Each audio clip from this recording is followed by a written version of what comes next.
I still remember the sound of the door closing that night. It was not loud. It did not slam. It was just a soft click. But somehow it felt heavier than any noise I had ever heard. I stood alone in the kitchen holding a cup of tea that had already gone cold. The lights were still on. The clock was ticking. Everything looked normal, but something inside me had quietly broken. That was the night I realized that money had taken more from my family than I ever noticed. Not all at once, not in a dramatic way, but slowly, silently, patiently. I used to believe that if you worked hard, everything else would fall into place. That love would cover the gaps. That good intentions were enough. I was wrong. Money does not ruin families in one day. It does it in small moments, moments you ignore, moments you explain away, moments you promise to fix later, and later comes sooner than you think. I am not sharing this story to blame anyone, not my parents, not my spouse, not myself. I am sharing it because I live the truth. Most people do not want to admit. Most people do not fail at money because they are lazy. They fail because no one ever taught them how to think about it. And by the time they learn, the damage is already done. I grew up in a simple home, nothing fancy, nothing broken either. My parents worked hard.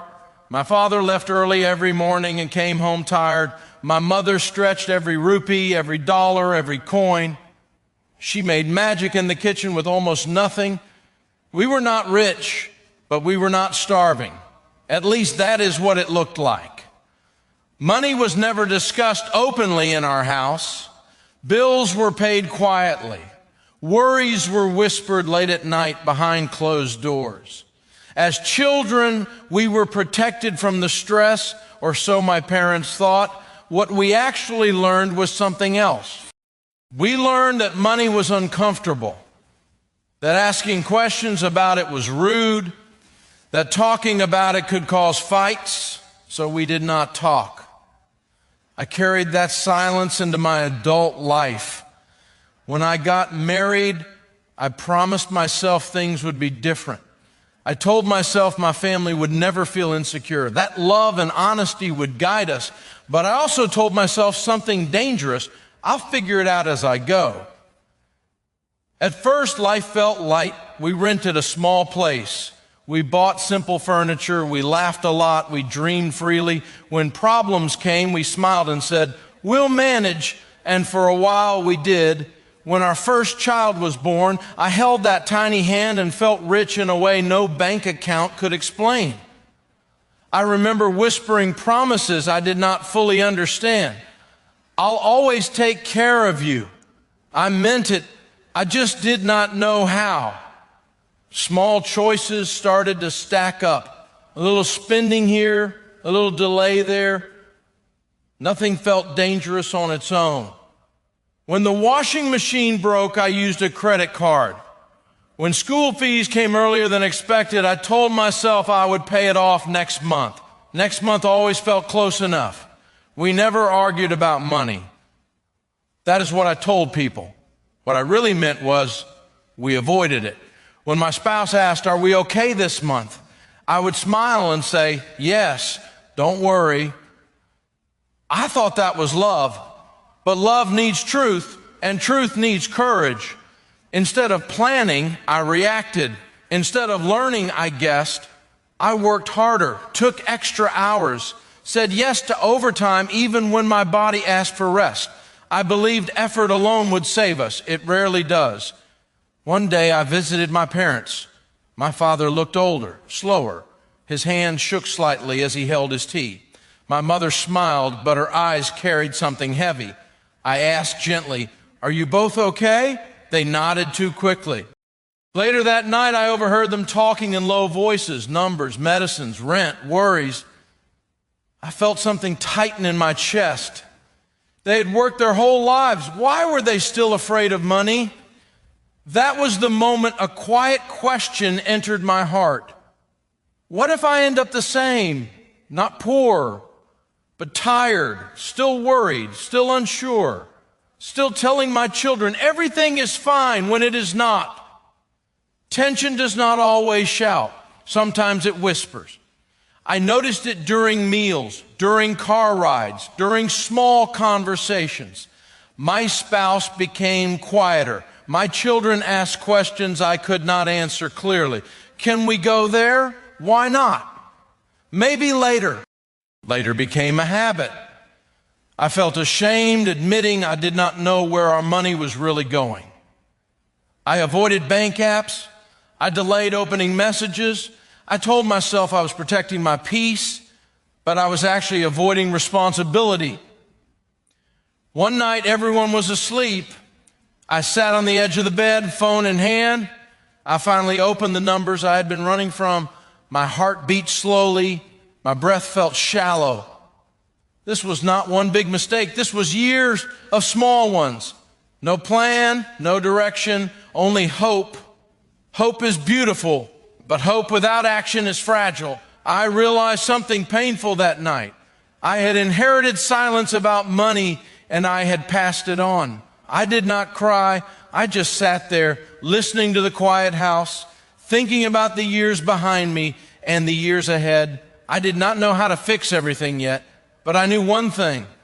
Ignoring money does not make problems disappear. It gives them time to grow. Most people fail at money management not because they are careless. They fail because no one ever showed them another way.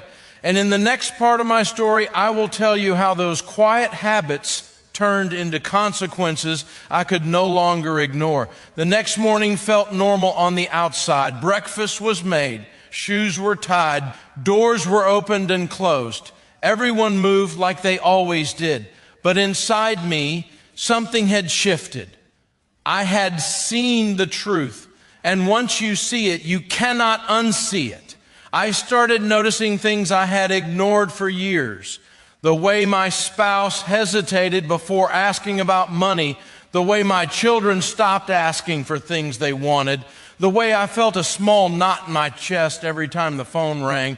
Money was no longer just numbers. It had become emotion, fear, shame, silence. I told myself I would fix it quietly, that I would work harder, that no one needed to know how close we were to the edge. That decision was my next mistake, because money problems do not heal in silence. They grow there. One evening, my spouse sat across from me at the table. The children were in their room. The TV was off. The house felt too quiet. Can we talk? They asked. Just 3 words. My stomach tightened. I nodded. They pushed a paper toward me, a simple bill, one I had forgotten. This was due last week, they said softly. There was no anger in their voice. That made it worse. I know, I replied. I was going to take care of it. When? They asked. I opened my mouth, then closed it. I did not have an answer. That was the first time I saw disappointment replace trust. Not loudly, not dramatically, just a quiet change in their eyes. That night, I lay awake, listening to the rain hit the window. Each drop felt like a reminder.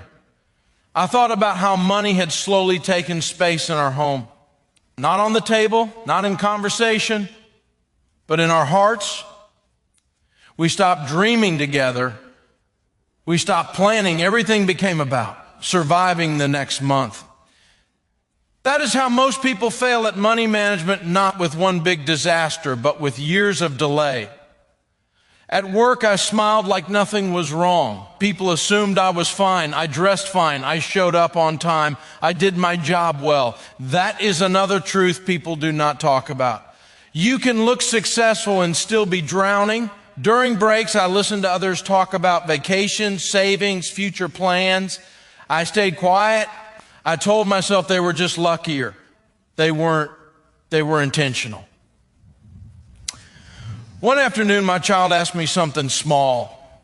Can I join that class? I hesitated just for a second. They noticed. It's okay, they said quickly. I don't need it. That sentence broke something inside me. Children should not learn to shrink their needs because adults did not plan. That night, I sat alone again This time I did not avoid the numbers. I looked at everything: income, expenses, debt, interest. It felt like standing in front of a mirror after years of refusing to look. I finally admitted the truth. I was not bad with money. I was uneducated about it, and ignorance has a cost. The real breaking point came a few months later. My parents needed help, not much, just support with medical costs. I wanted to say yes immediately. Instead, I said, let me see. I hated myself for that pause. I had always believed I would be there for them, but my money choices had taken that freedom away. That night, I cried quietly so no one would hear, not because of the money, but because I realized money had started controlling my values. The next day, I did something I had avoided my entire life. I told the truth. I sat with my spouse and said, we need to talk about everything. No excuses, no promises, just facts. I expected anger. Instead, they sighed. I wish you had told me sooner, they said. That hurt more than shouting would have. We talked for hours about fear, about pressure, about how we both thought the other was handling it. We were both wrong. That conversation did not fix everything, but it changed the direction. For the first time, money was no longer a secret enemy. It was a shared responsibility. We started small, writing things down, learning together, saying no when needed. It was uncomfortable. But peace often begins with discomfort. Months passed, not magically better months, but honest ones. We made mistakes, adjusted, learned. The house felt lighter, not because we had more money, but because we had clarity. I noticed something unexpected. When money stopped being scary, relationships felt safer, we laughed more, we planned again. Even small plans felt powerful. Today, I am not rich, but I am calm, and that is worth more than I ever understood before. If you are listening to this and feel seen, I want you to know something. You're not failing because you are weak. You are failing because no one taught you, and learning is always possible. Money is not about math. It is about habits, communication, and courage. Talk sooner, plan earlier, learn together. That is how families heal. Strange thing was this. Once we started talking about money, the fear did not disappear right away, but it changed shape. It became something we could look at instead of something hiding in the dark. Every evening after the children went to bed, we sat at the table. No phones, no television, just paper, a pen, and honesty. At first, those evenings were heavy. Not because of numbers, but because of regret. I should have said something sooner, my spouse said one night. I should have listened better, I replied. We were both right. Money had never been the real problem. Silence was. We began to see patterns. We noticed how often we spent without thinking, not because we needed something, but because we were tired, or stressed, or trying to feel better after a long day. Small comforts, small rewards, they added up quietly. That is another reason most people fail at money management. They use money to heal emotions. It was never meant to heal. Shopping felt different now. I pick things up, put them back, not with anger, not with shame, just with awareness. I ask myself simple questions. Do we need this? Does this match our plan? Is this worth trading peace for later? Sometimes the answer was yes. Sometimes it was no. Both answers were okay. One evening, my child sat beside me on the couch. You're home more, they said. I smiled. I'm trying to be, I replied. Before, I worked extra hours to fix money mistakes. Now, I worked smarter hours to protect our future. That balance mattered more than I ever realized. I called my parents one afternoon. We talked about small things at first, weather, health, memories. Then I said, I want to help more, but I also want to do it wisely. There was a pause. My father said quietly, I wish I had learned that earlier too. That sentence stayed with me. Failure with money travels through generations when learning does not, but so does healing. Months passed, not everything improved at once. Some debts took time. Some habits were hard to break. There were days I felt tired again, days I wanted to avoid the numbers. But this time, I did not run because I understood something new. Avoiding money does not protect your peace. Facing it does. One night we sat together for dinner. Nothing special on the table. Simple food, simple laughter. But something felt different. We were present. No one was pretending. That was the real wealth. I started sharing my experience quietly with others. Not preaching, not advising, just listening. I noticed how many people carried the same story. Hardworking, well-meaning, unprepared. Ashamed to admit they were confused. That shame keeps people stuck. If I could change one thing in the world, it would be this. I would make money conversations normal, not loud, not proud, just honest. Looking back, I can see the exact moments where things could have gone differently. The first credit card, the first ignored bill, the first we'll fix it later. None of those moments felt dangerous. That is why they are. Big failures are easy to see. Small ones hide. I also learned this: forgiveness matters. I had to forgive my parents for not teaching me what they never learned. I had to forgive my spouse for trusting me too much. And most importantly, I had to forgive myself, because guilt without action only keeps you stuck. Now, my mornings feel slower, not rushed by fear. I still check the numbers, but they no longer control my mood. They guide my choices. That is the difference education makes. If you are listening to this and feel overwhelmed, let me speak to you gently. You do not need to know everything today. You do not need to fix everything this month. You just need to stop pretending nothing is wrong. Start with truth. Truth is the beginning of peace. Most people fail at money management because they treat money like a secret instead of a skill. Skills can be learned at any age, at any stage, with patience, with humility, with love. I still remember that quiet click of the door from years ago, the night I stood alone in the kitchen. That moment did not destroy my family. It woke me up. Sometimes pain is not punishment. Sometimes it is a teacher. And if this story stays with you, let it stay for one reason. So you choose conversation over silence, planning over guessing, and courage over comfort. That is how money stops breaking families. That is how healing begins. There was a time when I believed peace came from not thinking about money. I was wrong. Peace came the moment I stopped running from it. That realization did not arrive suddenly.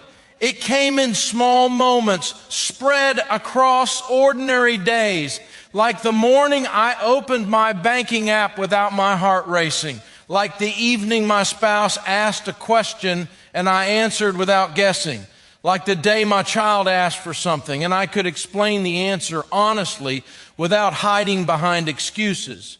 Those moments felt small, but they were powerful. I began waking up a little earlier, not to work more, but to think. I would sit quietly with a cup of coffee and look at the week ahead. Bills, groceries, school needs, nothing fancy, just awareness. That simple habit changed everything. Most PLE fail at money management because they only think about money when there is a problem. By then, fear is already in control. We also learned to slow down our spending, not because we were scared, but because we were finally intentional. We stopped buying things to impress people who were not part of our life. We stopped using money to escape stress. Instead, we talked. Sometimes those conversations were uncomfortable, but they were real. One night, my spouse and I went for a walk. No destination, just movement. I used to think money fights meant lack of love, they said. I nodded. I thought silence meant peace, I replied. We both smiled softly. We were learning together. I noticed something else too. When money stopped being a secret, trust returned, slowly, naturally. Trust does not come from perfection. It comes from honesty. An old friend called me one afternoon. They sounded tired. They talked about work, about stress, about bills. Then they lowered their voice and said, I feel like I'm failing. I listened. Then I said something I never thought I would say. You're not failing. You're just not prepared. And that can change. They were quiet for a moment. Then they sighed. I wish someone had told me that earlier. So did I. This is why I share this story. Not to show success, but to show reality. I still make mistakes. I still learn. But now, mistakes do not scare me because they no longer happen in the dark. At a small family gathering, I watched my children laugh with their cousins. I noticed how free they felt. Not spoiled, just secure. That is when I understood the real goal. Money management is not about being rich. It is about creating safety. There were still hard moments, unexpected expenses, old habits trying to return. But now we face them together. No blame, no hiding, just problem solving. Looking back, I can trace the exact reason most people struggle. They think money is only about earning. It is not. It is about behavior. It is about communication. It is about values. If earning alone solved money problems, the hardest workers would never struggle. But they do every day. I also learned something else. Children learn more from what you avoid than what you say.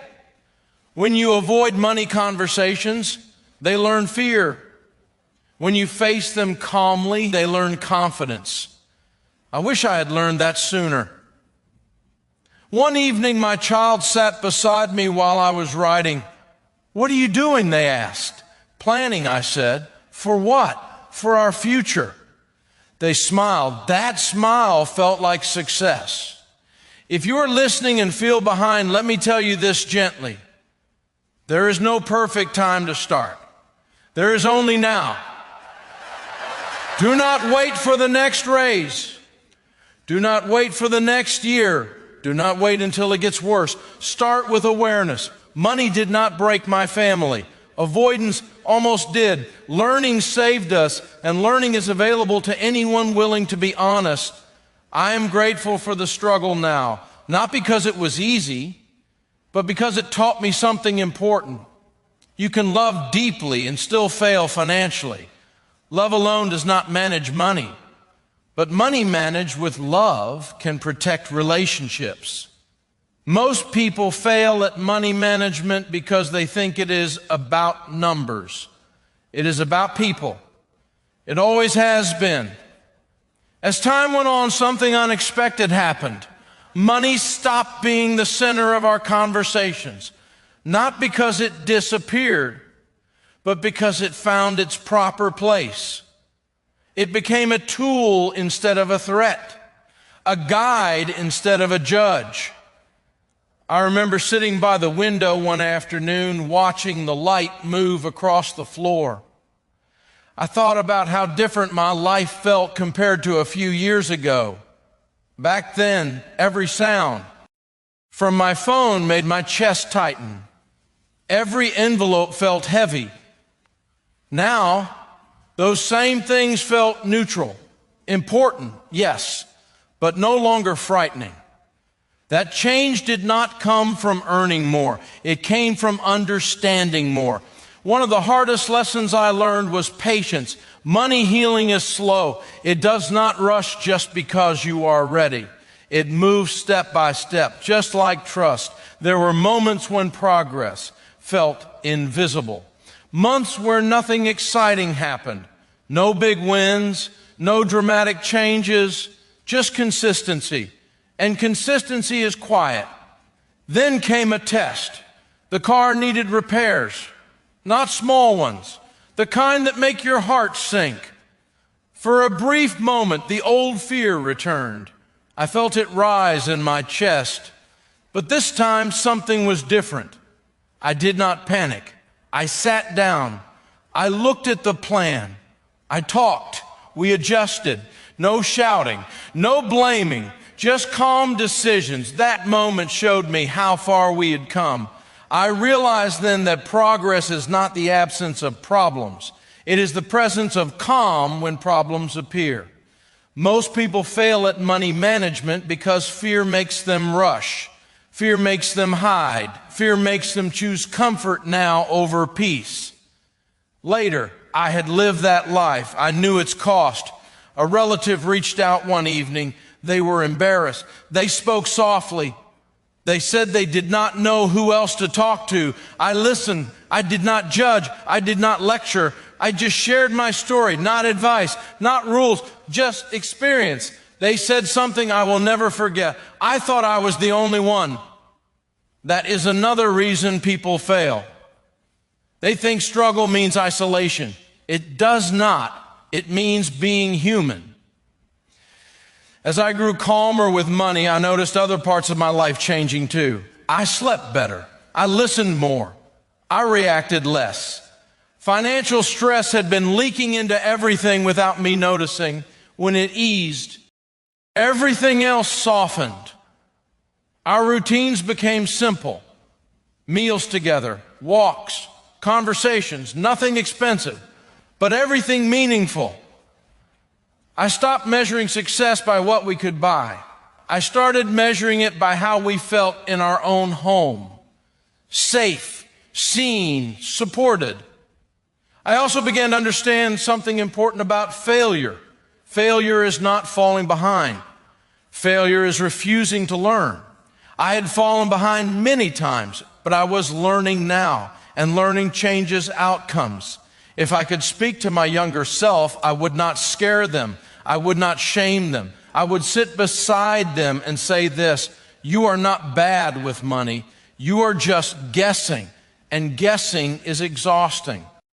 I wish someone had said that to me. There are still days when I feel tired, days when I wish things had been easier, but I no longer wish to go back because struggle taught me something comfort never could. It taught me awareness. Money management is not about control. It is about care. Care for your future self. Care for your partner. Care for your children. Care for your peace. When you see it that way, everything changes. Most people fail at money management because no one tells them this truth. You do not need to be perfect. You just need to be present. If you are still listening, stay with me a little longer. There is one more part of this story that matters deeply, the part about forgiveness, because without it, progress feels heavy, and with it, healing becomes lighter. Forgiveness did not come all at once. It came slowly, in pieces, like learning a new habit after years of doing things the same way. At first, I thought forgiveness meant forgetting the past, but that is not what it was. Forgiveness meant understanding it. One evening, I found an old notebook. Inside were notes I had written years ago, plans that never happened, goals that faded, numbers that meant nothing now. I felt a small ache in my chest. Not because I failed those plans, but because I had judged myself so harshly for not knowing better. I closed the notebook and whispered something I had never said before. I did the best I could with what I knew. That sentence mattered. I also had to forgive the people who came before me. My parents. They never sat me down to explain money. They never showed me budgets or savings plans, but they showed me something else: hard work, sacrifice, love. They gave what they had. What they did not have, they could not teach. That realization softened my heart. I sat with my mother one afternoon. She watched me carefully as I spoke. I told her how I was learning to manage money better. I expected silence. Instead, she smiled sadly and said, "I wish I had known those things too." In that moment, the weight I carried felt lighter. We were not failures. We were learners at different stages. Forgiveness also meant forgiving my spouse. Not for anything they did wrong, but for the expectations I placed on them without speaking. I assumed they understood. They assumed I was handling things. We were both carrying invisible pressure. Once we talked, that pressure eased. One night we sat side by side. No papers, no numbers, just us. "I'm proud of us," my spouse said softly. I felt my throat tighten, not because everything was perfect, but because we were finally honest. The last forgiveness was the hardest. Forgiving myself for the years of avoidance, for the fear, for the delay. Self-forgiveness does not excuse mistakes. It allows growth. Without it, every step forward feels heavy. With it, progress feels possible. As time passed, the story of our family changed, not dramatically, but deeply. Money was no longer the silent shadow in the room. It was just one part of life, not the most important part, not the scariest part. I began to notice how differently I spoke to my children when they asked questions. I answered. When they were curious, I explained. I did not hide money from them. I introduced it calmly, without fear, without shame. That felt like breaking a cycle. One day, my child asked, "Why can't we buy everything we want?" I smiled and said, "Because we choose what matters most." They nodded. Most people fail at money management because they are taught to feel embarrassed instead of informed. Embarrassment creates silence. Silence creates mistakes. Education creates calm. I am still learning. I will always be learning. Money changes, life changes, but the foundation stays the same. Awareness, communication, patience. Those three things saved us. If you take anything from this story, let it be this: you are not behind, you are not broken, you are not alone. You are simply standing at the moment where awareness begins. And that moment is powerful. Years from now, I may forget exact numbers, but I will never forget this feeling. The feeling of sitting at a table without fear. The feeling of answering questions honestly. The feeling of knowing where we are going. That is real wealth. Most people fail at money management because they believe money will fix emotional gaps. It will not, but managing money with care can protect what matters most: relationships, trust, peace. Today's story feels familiar. Take it as a quiet invitation. Start where you are. Speak the truth gently. Learn without shame, and forgive yourself along the way. That is how the story changes.